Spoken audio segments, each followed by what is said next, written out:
Start করে দিচ্ছি। আগের ক্লাসে গঠন তাপ পর্যন্ত হয়েছিল, আজকে দহন তাপ বলবো। দহন তাপ বা দহন এনথালপি বলে, ইংলিশে বলা হয় হিট অফ কম্বাসন। যদি পূর্ণ পড়াটা পড়ে থাকো, আগের দিনের ক্লাসের পড়াগুলো যদি করে থাকো, তাহলে যা বলবো বুঝতে পারবে। দহন তাপ কাকে বলে তার আগে একবার গঠন তাপটা বলে দিই। ধরো কোনো একটা পদার্থর গঠন তাপ বলতে কি বোঝায় সেটা বলে দিই একটু। যেমন বললাম কার্বন ডাই অক্সাইডের গঠন তাপ, তাহলে কার্বন ডাই অক্সাইডের গঠন তাপ বলতে কি বোঝায়? 1 গ্রাম অণু কার্বন ডাই অক্সাইড তুমি যদি তৈরি করো, বা 1 গ্রাম মোল কার্বন ডাই অক্সাইড যদি তুমি তৈরি করো, তার উপাদান থেকে, যেমন এর উপাদান কি কার্বন আর অক্সিজেন, তাহলে কার্বন এবং অক্সিজেন থেকে বিশুদ্ধ অবস্থায় তুমি যদি 1 গ্রাম মোল কার্বন ডাই অক্সাইড তৈরি করো, এই কার্বন ডাই অক্সাইড তৈরি করার ফলে যে পরিমাণ তাপ উৎপন্ন হবে বা শোষণ হবে, মেনলি গঠন তাপ কি হয়? তাপ উৎপন্ন হয়, হিট অফ ফরমেশনে ডেল্টা এইচ নেগেটিভ হয়, তাহলে এইটাকে বলছি গঠন তাপ। আগের দিন বলেছি, মানে আগের ক্লাসে বলেছি। আর হিট অফ কম্বাসন বা হিট অফ দহন তাপ বা দহন এনথালপি কাকে বলে?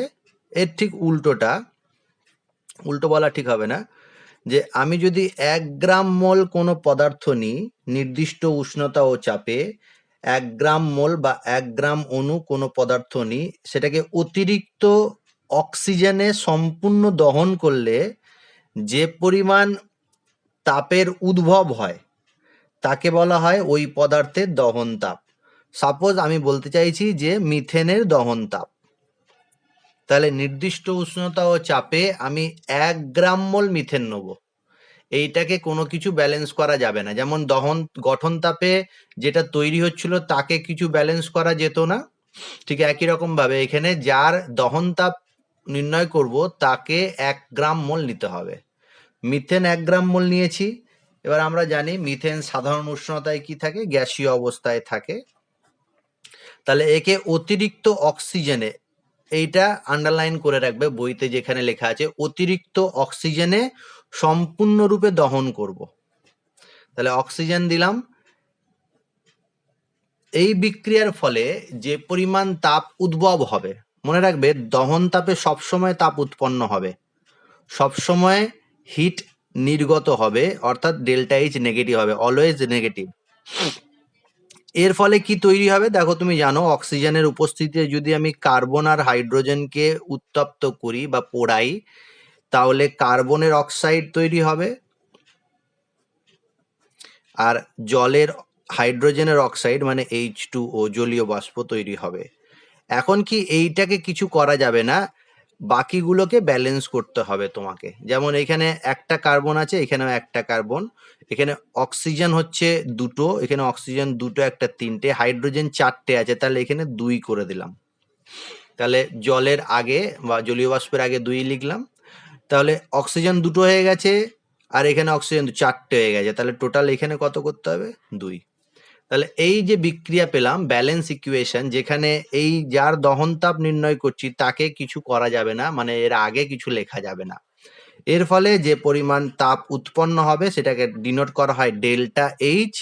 যেহেতু হিট অফ কম্বাসন সি দিয়ে ডিনোট করা হয়, বা পুরোটাই লিখতে পারো কম্বাসন।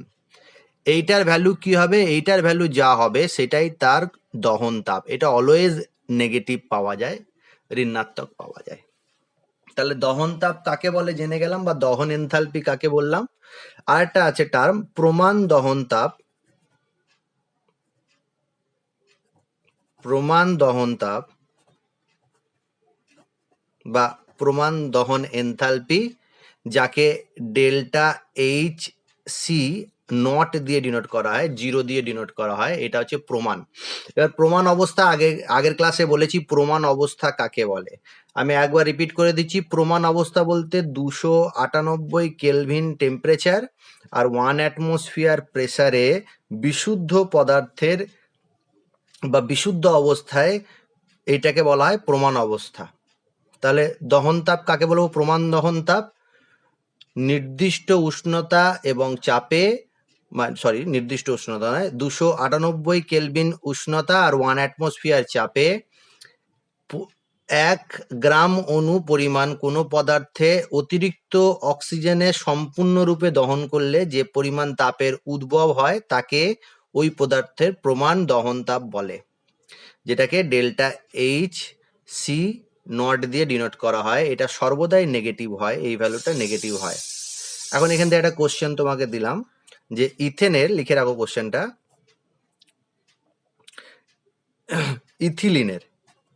ইথিলিনের প্রমাণ দহন তাপ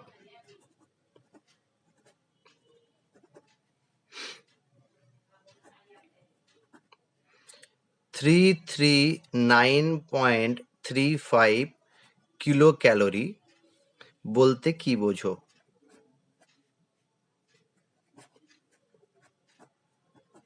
এরকম তোমাকে একটা কোশ্চেন দিয়েছে, ইথিলিনের প্রমাণ দহন তাপ 339.35 কিলো ক্যালোরি বলতে কি বোঝো? তাহলে কি হবে অ্যান্সারটা? এর অ্যান্সারটা হবে প্রমাণ অবস্থায়, আমি অ্যান্সারটাও লিখে দিচ্ছি, প্রমাণ অবস্থায় ব্র্যাকেটে লিখতে পারো 1 অ্যাটমসফিয়ার প্রেসার আর 298 কেলভিন উষ্ণতা। প্রমাণ অবস্থায় 1 গ্রাম অণু বা 1 গ্রাম মোল পরিমাণ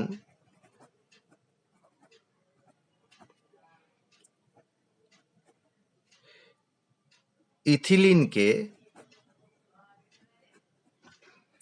অতিরিক্ত অক্সিজেনে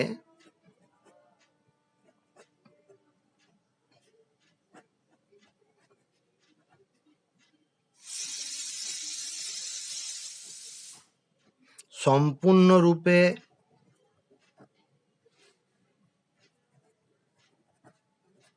দহন করলে কি হবে? 339.35 কিলো ক্যালোরি তাপ উৎপন্ন হবে। তাহলে বুঝে গেছে ব্যাপারটা কি বলতে চাইছি?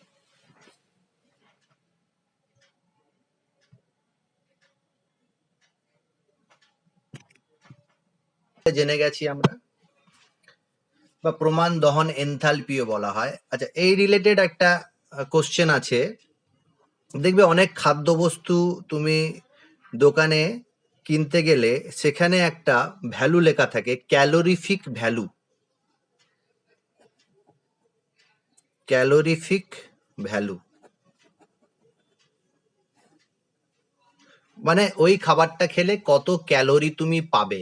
যারা ডায়েট কনসাস বা যারা খাওয়া দাওয়া নিয়ে সচেতন, ওয়েট নিয়ে সচেতন, তারা দেখবে ডায়েটিং করার সময় কতটা খাবার খাবো বা কতটা ক্যালোরি আমার প্রয়োজন আছে সেই অনুযায়ী খাবার খায়। তো খাদ্যবস্তুর ওপর অনেক সময় লেখা থাকে যে ক্যালোরিফিক ভ্যালু এত। আবার যারা পেট্রোল বা ডিজেল জাতীয় জিনিসপত্র কেনাকাটা করো, বাড়িতে নিশ্চয়ই হয়, তো জ্বালানিতেও কিন্তু লেখা থাকে ক্যালোরিফিক ভ্যালু। ফুয়েল বা জ্বালানিরও কিছু ক্যালোরিফিক ভ্যালু আছে, খাদ্যবস্তু যেমন আছে জ্বালানিরও আছে। মানে কেরোসিন, পেট্রোল, ডিজেল এদের পোড়ালে কতটা ক্যালোরি পাওয়া যায়, তাপ পাওয়া যায়, সেটা নির্ণয় করা যায়। অর্থাৎ ক্যালোরিফিক ভ্যালু দেখে আমি একটা জ্বালানির কতটা উৎকৃষ্ট সেটা জানতে পারি, বা খাদ্যবস্তুতে ক্যালোরিফিক ভ্যালু দেখে আমি বলতে পারি যে ওই খাদ্যটা খেলে আমি কত ক্যালোরি পাবো। আমাদের সারাদিনের কাজ করার জন্য, পরিশ্রম করার জন্য কিছু ক্যালোরির প্রয়োজন হয়, যেটা খাদ্যের মাধ্যমে আমরা পাই। তাহলে খাদ্যবস্তুর ক্যালোরিফিক ভ্যালু বা জ্বালানির ক্যালোরিফিক ভ্যালু বলতে কি বোঝায়? 1 গ্রাম পরিমাণ কোনো জ্বালানির বা খাদ্যবস্তু সম্পূর্ণরূপে দহনের ফলে যে পরিমাণ তাপ উৎপন্ন হয় তাকে ওই পদার্থের ক্যালোরিফিক ভ্যালু বা ক্যালোরি মান বলে। এখন ক্যালোরি মানের উপর নির্ভর করে বিভিন্ন জ্বালানির উৎকৃষ্টতা যাচাই করা হয়, কতটা ভালো সে জ্বালানি হিসাবে ব্যবহার করা যায় সেটা কিন্তু নির্ণয় করা যায়। যার ক্যালোরিফিক যত বেশি হবে বা যার ক্যালোরির মান যত বেশি হবে সেটা তত ভালো জ্বালানি রূপে ব্যবহার যোগ্য। ঠিক আছে? আর আমরা যে খাবারটা খাই সেটা সাধারণত তিনটে জিনিস থাকে, কার্বোহাইড্রেট থাকে, প্রোটিন থাকে, ফ্যাট থাকে। অর্থাৎ তুমি যদি কার্বোহাইড্রেটের ক্যালোরিফিক ভ্যালু জানতে চাও তাহলে 1 গ্রাম পরিমাণ কার্বোহাইড্রেটকে তুমি যদি সম্পূর্ণরূপে দহন করো, এবার সম্পূর্ণরূপে এখানে কি অক্সিজেন, আমরা অক্সিজেন নিই, সেই অক্সিজেনের মাধ্যমে সেটা দহন হয় আর আমাদের বডিতে এনার্জি রূপে স্টোর হয়ে যায়, সেই এনার্জিটা আমরা কাজে লাগাই। তাহলে খাদ্যবস্তু বা জ্বালানির ক্যালোরিফিক ভ্যালু কি, ব্যাপারটা বুঝতে পেরে গেছো। বইতে থাকলে একবার পড়ে নেবে, নাহলে আমি যেটা বললাম সেটা একটু লিখে রাখবে, তাহলেই হবে। আর তোমরা এটাও জানো কার্বোহাইড্রেট, প্রোটিন আর ফ্যাটের মধ্যে সব থেকে বেশি ক্যালোরিফিক ভ্যালু কার হয়, এটা বায়োলজিতে পড়েছো আশা করি। এছাড়া কিছু জিনিস বই থেকে পাবে, রিডিং পড়ে নেবে। মেন দহন তাপ আর গঠন তাপটা পড়িয়ে দিলাম, যেটা থেকে কোশ্চেন থাকে, বাকিগুলো রিডিং পড়বে। যেমন আর কি কি আছে বলে দিচ্ছি, এগুলো বই থেকে পড়বে, রিডিং পড়ে নেবে। একটা হচ্ছে দ্রবণ তাপ, যাকে বলা হয় হিট অফ সলিউশন। প্রশমন তাপ, প্রশমন তাপ একে বলা হয় হিট অফ নিউট্রালাইজেশন, এটা একটু ভালো করে পড়বে। এছাড়া আর কি কি আছে বলে দিচ্ছি। এছাড়া আছে গলনের এনথালপি বা গলনের লিন তাপ, গলনের এনথালপি,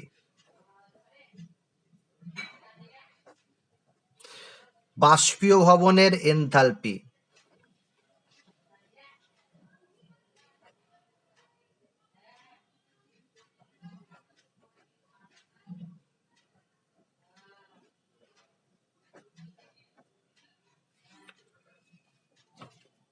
ঊর্ধ্বপাতনের এনথালপি, এগুলো সব জানো তোমরা।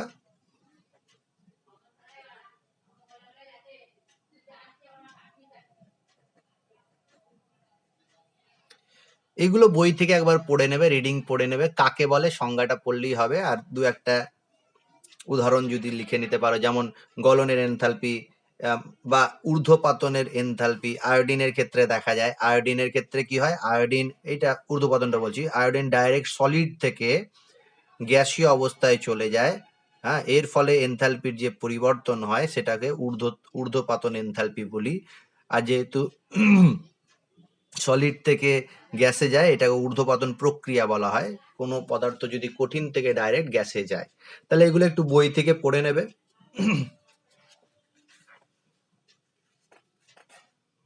এবার আর একটা ইম্পর্টেন্ট টপিকে যাচ্ছি, যেখান থেকে ফাইনালে কোশ্চেন দেবে, অবশ্যই দেবে কোশ্চেন। যদি আগের বছর তো পরীক্ষায় হয়নি কেমিস্ট্রি, তো এইটা দেওয়ার চান্স অনেক বেশি আছে। সেটা হচ্ছে একটা সূত্র, নাম হচ্ছে হেসের সূত্র। এটা কেমিক্যাল বন্ডিং পড়াবার সময় আমি একবার বলেছিলাম, হেসের সূত্র, হেসেস ল। এটা খুব ইম্পর্টেন্ট, পরীক্ষায় দেওয়ার অনেক বেশি চান্স আছে।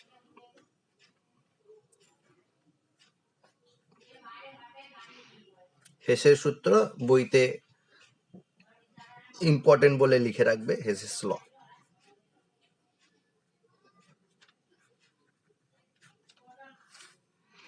হেসের সূত্র আমি বলেছিলাম তোমাদের মধ্যে যারা কেমিক্যাল বন্ডিং চ্যাপ্টারটা অ্যাটেন্ড করেছিল, আমি পড়িয়েছিলাম যখন, তখন এইটা কিন্তু আমি আলোচনা করেছি, হেসের সূত্র। আর একবার বলে দিচ্ছি হেসের সূত্র কি।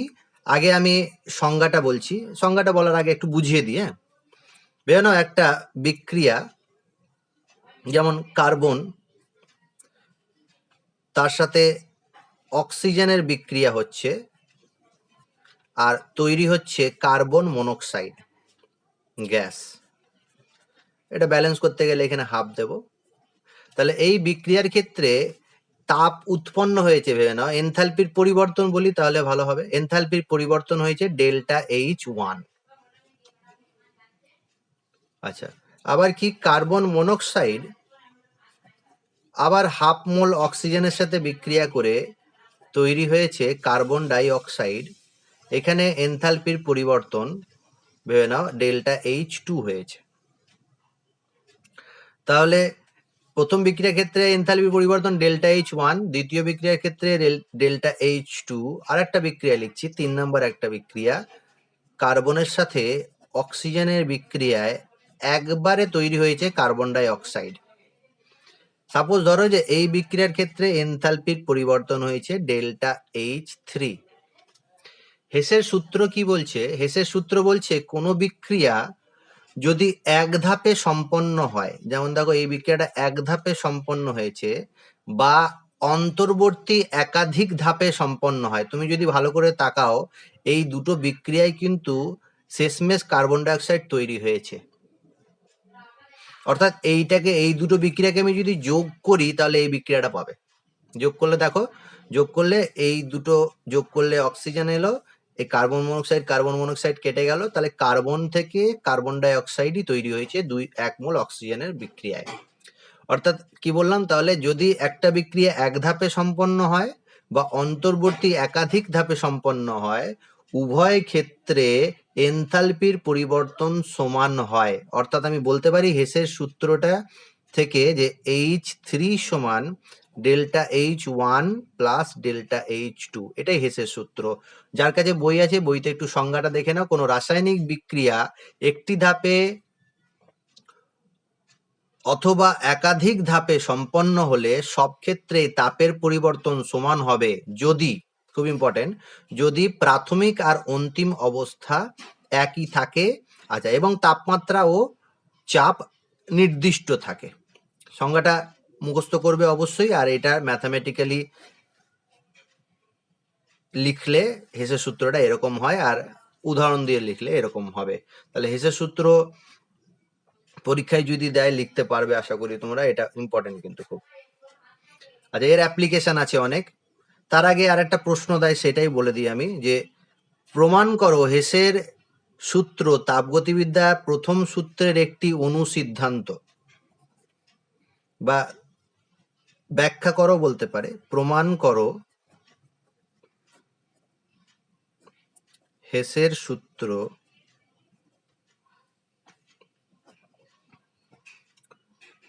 তাপগতিবিদ্যার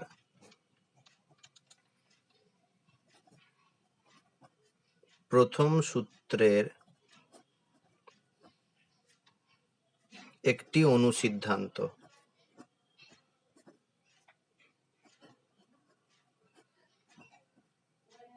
ঠিক আছে, এটা প্রমাণ করতে দিই। যে বইতে দেখবে লেখা আছে, আমি একটু সহজভাবে বলার চেষ্টা করছি, আর এটা রেকর্ডিং হবে, তাই যদি লিখতে পারো ভালো, না হলে রেকর্ডিং থেকে শুনে নেবে। সাপোজ আমি বলছি, প্রথম, কারো মনে আছে তাপগতিবিদ্যার প্রথম সূত্র? তাপগতিবিদ্যার প্রথম সূত্র কেউ যদি একটু বলো আমাকে, তাপগতিবিদ্যার প্রথম সূত্র কি ছিল? শক্তির নিত্যতা সূত্রটাই তাপগতিবিদ্যার প্রথম সূত্র। এখন আমি হেসের সূত্র আর তাপগতিবিদ্যার প্রথম সূত্র, যেটা একই জিনিস, সেটা এখানে ব্যাখ্যা করার বা প্রমাণ করার চেষ্টা করছি। এখানে একটা বিক্রিয়া হচ্ছে এ থেকে বি, আর এইটা একটা পথের মাধ্যমে হচ্ছে, যেটাকে বলছি পাথ 1। ঠিক আছে, আবার এই এ থেকে বি সরাসরি না হয়ে অন্য একটা পথ সি এর মধ্যে দিয়ে বিতে যাচ্ছে, এটা পাথ 2 বলছি। তাহলে কি বললাম, মনে করি একটি সিস্টেম বা একটি বিক্রিয়া এ পাথ 1 এর মাধ্যমে এ থেকে বিতে পরিণত হয়েছে, আবার অপর একটি পাথ 2 এর মধ্য দিয়ে বা এর মাধ্যমে সি এর মধ্য দিয়ে দুটি ধাপে বিতে পরিণত হয়েছে। এটা এক ধাপে হয়েছে, এটা দুটো ধাপে হয়েছে। আচ্ছা, হেসের সূত্র থেকে কি বলতে পারি, যে দুটো ক্ষেত্রে এনথালপির পরিবর্তন সমান হয়েছে বা একই হয়েছে। হেসের সূত্র থেকে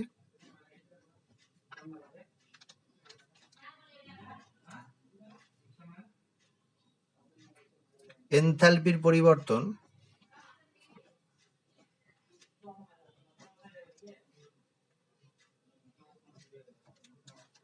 একই হয়েছে, একই হবে বা একই হয়েছে। আচ্ছা, যেহেতু এনথালপি একটা অবস্থার অপেক্ষক, আমরা জানি এনথালপি অবস্থার অপেক্ষক, স্টেট ফাংশন, তাই পথের উপর নির্ভর করে না। এনথালপির পরিবর্তন পথের উপর এই পাতেই হোক বা এই পাতেই হোক পরিবর্তন করে না, এই স্টেটমেন্টটাও জানি। তাহলে এরপরে কি লিখবে, বা যেহেতু এনথালপি একটি অবস্থার অপেক্ষক, কোনো একটি নির্দিষ্ট তাপগতীয় পরিবর্তনের ক্ষেত্রে এনথালপির পরিবর্তনের মান একই হবে যদি সিস্টেমের প্রাথমিক এবং অন্তিম অবস্থা একই হয়। তাই এক্ষেত্রে পাথ 1 এর মাধ্যমে বা পাথ 2 এর মাধ্যমে কোনো পথেই যে কোনো পথেই হোক না কেন তার উপর এনথালপির পরিবর্তন নির্ভর করবে না। বুঝতে পেরেছি আবার? আচ্ছা, এবার যদি এইচ এর মান বা ডেল্টা এইচ এর মান পথের উপর নির্ভর করত, সাপোজ ধরো যে এটা পথের উপর নির্ভর করত, তাহলে কি হতো? তাহলে এ থেকে বি তে এবং বি থেকে আবার এ তে গেলে কিছু পরিমাণ তাপের পরিবর্তন হতোই, হয় তাপ সৃষ্টি হতো বা তাপ ধ্বংস হতো, তাপের উদ্ভব হতো বা তাপের শোষণ হতো। 3 নম্বর প্যারাটা কি হচ্ছে, যে যদি ডেল্টা এইচ এর মান পথের উপর নির্ভর করত, তাহলে পাথ 1 এর মাধ্যমে এ থেকে বি এবং পাথ 2 এর মাধ্যমে বি থেকে এ তে এলে কিছু পরিমাণ তাপের শোষণ বা উদ্ভব হতো। কিন্তু আমরা আগেই বলে দিয়েছি যে এনথালপির কোনরূপ পরিবর্তন হবে না, যে কোনো পথেই যাক না কেন একই থাকবে, যা শক্তির নিত্যতা সূত্র বা তাপগতিবিদ্যার প্রথম সূত্রের বিরোধী হতো। যদি তাপের উদ্ভব বা সৃষ্টি হয় তাহলে বিরোধী হবে সেটা, বা তাপগতিবিদ্যার প্রথম সূত্র মানবে না। তাই বলতে পারি যে হেসের সূত্রে তাপগতিবিদ্যার প্রথম সূত্রের অনুসিদ্ধান্ত। তাহলে 3টে প্যারাতে এই কোশ্চেনের অ্যান্সারটা দেবে। প্রথম প্যারাতে কি বলে দেবে, যে হেসের সূত্র এ থেকে বি তে গেলে পাথ 1 এর মাধ্যমে এবং এ থেকে বি তে সি এর মধ্য দিয়ে পাথ 2 দিয়ে যদি যাই, তাহলে উভয় ক্ষেত্রে এনথালপির পরিবর্তন একই হবে। দ্বিতীয় প্যারাতে কি লিখবে, যেহেতু এনথালপি একটা অবস্থার অপেক্ষক, পথ অপেক্ষক নয়, তাই এই পথের মাধ্যমে হোক বা দ্বিতীয় পথের মাধ্যমে হোক এনথালপির পরিবর্তন একই থাকবে। তৃতীয় প্যারা যেটা খুব ইম্পর্টেন্ট, যে সাপোজ ধরো যে এ থেকে বি এবং বি থেকে এ এর মাধ্যমে এটা যদি অবস্থার অপেক্ষক না হতো, তাহলে এ থেকে বি এবং বি থেকে এ তে গেলে তাপের উদ্ভব বা সৃষ্টি হতো। তাপের উদ্ভব বা সৃষ্টি হলে সেটা কোন সূত্রকে মানবে না, সেটা তাপগতিবিদ্যার প্রথম সূত্র বা শক্তির নিত্যতা সূত্রকে উল্লঙ্ঘন করবে। তাই বলতে পারি যে হেসের সূত্র তাপগতিবিদ্যার প্রথম সূত্রের অনুসিদ্ধান্ত। ঠিক আছে, তাহলে এই কোশ্চেন অ্যান্সার হয়ে গেল। আর একটা আছে যে হেসের সূত্রের প্রয়োগ, এটা বই থেকে পড়বে। আমি সবাইকে বলবো বইটা নিজের কাছে রাখো, অনেক বড় লেখা আছে, সেটা আমি বই থেকেই বলবো। হেসের সূত্রের প্রয়োগ, অনেকগুলো পয়েন্ট বইতে দেওয়া আছে হেসের সূত্রের। তুমি শুধু এই পয়েন্টগুলো লিখে দিলেই হবে যে হেসের সূত্র কি কাজে আমরা ব্যবহার করি, হেসের সূত্র প্রয়োজনীয়তা কি বা প্রয়োগ কি, অ্যাপ্লিকেশন কি।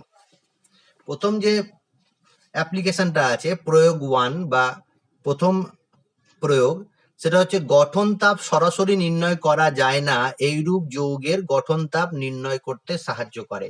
এই পয়েন্টগুলো লিখলেই হবে, পুরো ডিটেলসে যেতে হবে না। কি বললাম, কিছু কিছু বিক্রিয়া আছে যাদের গঠন তাপ সরাসরি নির্ণয় করা যায় না। সাপোজ আমি এখান থেকে উদাহরণ দিয়ে বলে দিচ্ছি তোমাকে, যে এই যে বিক্রিয়াটা হয়েছে কার্বন মনোক্সাইড থেকে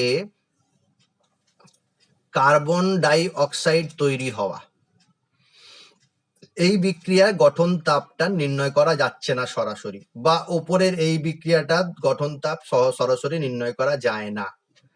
কিন্তু কি এইটা নির্ণয় করা যায় না,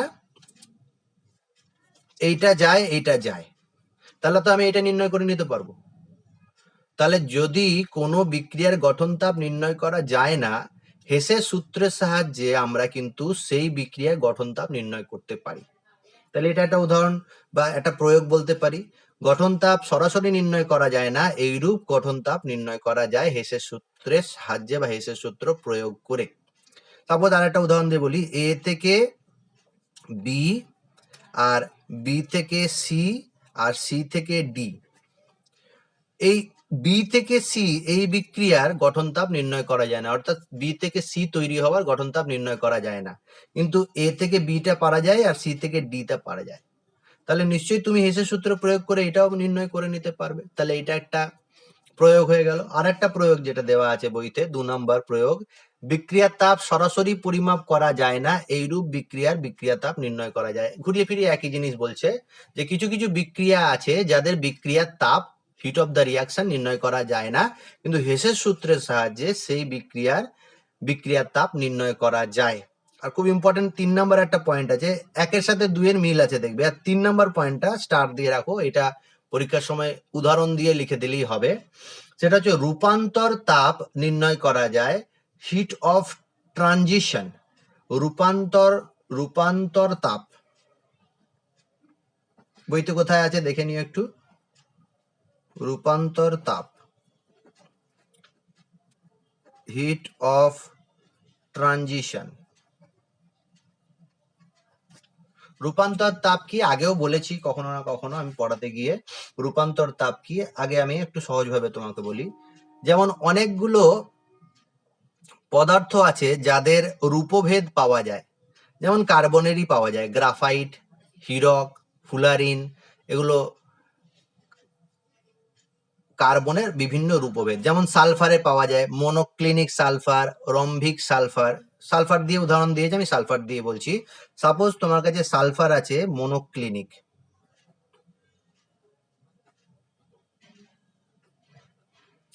আর সেখান থেকে তুমি রম্ভিক সালফারে যেতে চাইছো। রম্ভিক সালফার, এই রম্ভিক দিয়ে ব্র্যাকেটে দেখবে এস লেখা আছে, এস মানে সলিড, এখানে এখানে কমা দিয়ে এস লেখা আছে। তাহলে একটা রূপভেদ থেকে আরেকটা রূপভেদে যাবার জন্য যে তাপের পরিবর্তন হয় বা এনথালপির পরিবর্তন হয় তাকে বলা হয় রূপান্তর তাপ। ডেফিনেশনটা বই থেকে পড়বে, লেখা আছে নির্দিষ্ট উষ্ণতা ও চাপে কোনো বহুরূপী মৌলের এক মৌল পরিমাণ এক রূপভেদ থেকে অন্য রূপভেদে সম্পূর্ণরূপে পরিবর্তিত হলে যে পরিমাণ এনথালপির পরিবর্তন ঘটে তাকে রূপান্তর তাপ বা হিট অফ ট্রান্সলেশন বলা হয়, যেটাকে ডেল্টা এইচ টিআরএস বা টিআরএন, নাকি ডেল্টা এইচ কি লেখা হয় টিআরএন। প্রমাণ হলে এখানে 0 হয়ে যাবে একটা। তাহলে এই যে বিক্রিয়া হবে না, এর রূপান্তর তাপ নির্ণয় করতে চাইছি। সাপোজ ডাইরেক্ট করা যাচ্ছে না, এই হিট অফ ট্রান্সলেশন ডাইরেক্ট করা যাচ্ছে না, ট্রানজিশন করা যাচ্ছে না, কিন্তু তুমি এই বিক্রিয়ার ক্ষেত্রে হিট অফ দহন তাপ নির্ণয় করতে পারো। মানে সালফার মনোক্লিনিক অবস্থায় আছে,